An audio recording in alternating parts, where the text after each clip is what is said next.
अस्सलाम वालेकुम दोस्तों, उम्मीद है आप सब लोग खैर से होंगे। भाईजान एक और ब्रेकिंग न्यूज़, और वो भी स्टार्ट होगी 1 सितंबर से बुध वाले दिन। जितने भी ओमान के एयरपोर्ट हैं, मस्कत, सलाला, सोहार और दीगर जितने भी एयरपोर्ट्स हैं, वहाँ पर एंट्री के लिए बेशक आप सफ़र कर रहे हैं या आप वहाँ पे काम करते हैं, तो सबके लिए वैक्सीन लगवाना लाजमी है। यानी सिर्फ वैक्सीनेटेड लोगों को ओमान एयरपोर्ट्स के ऊपर एंट्री की इजाज़त होगी। इसके अलावा जैसे ही कोई मज़ीद अपडेट आती है, यानी एक डोज़ लाजमी है, एक तो डेफिनेटली लाजमी है ही है, और ट्रैवलर्स के लिए भी लाजमी, क्योंकि मेंशन किया गया कि जितने भी विजिटर्स, जो भी बंदा ओमान एयरपोर्ट पे इंटर होना चाहता है, उसके लिए वैक्सीन लाजमी है।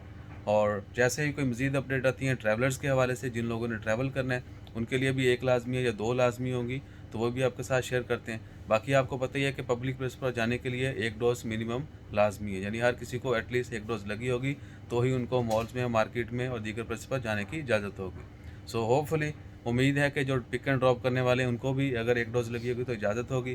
अगर ट्रैवलर्स को एक की इजाज़त मिलती है या दो, उनके लिए भी लाजमी है। डेफिनेटली वो तो कंट्रीज़ पर डिपेंड करता है कि जिस मुल्क में उन्होंने सफ़र करना है, वहाँ पर जाने के लिए क्या कवानीन है, लेकिन एटलीस्ट एयरपोर्ट पर इंटर होने के लिए आपको एक डोज़ लगी होना लाजमी है। सो जैसे कोई दूसरी अपडेट आती है, कोई मज़ीद तफसीलात आती हैं, वो भी आपके साथ शेयर करते हैं। मेरे ख्याल से मेरा हाथ वाइब्रेट कर रहा है, वीडियो स्टिल नहीं, एनी हो तो जल्दी जो है मज़ीद डिटेल भी शेयर करते हैं। अपना ख्याल रखिए, दुआ में याद रखिए। जज़ाकल्लाह, अल्लाह हाफ़िज़।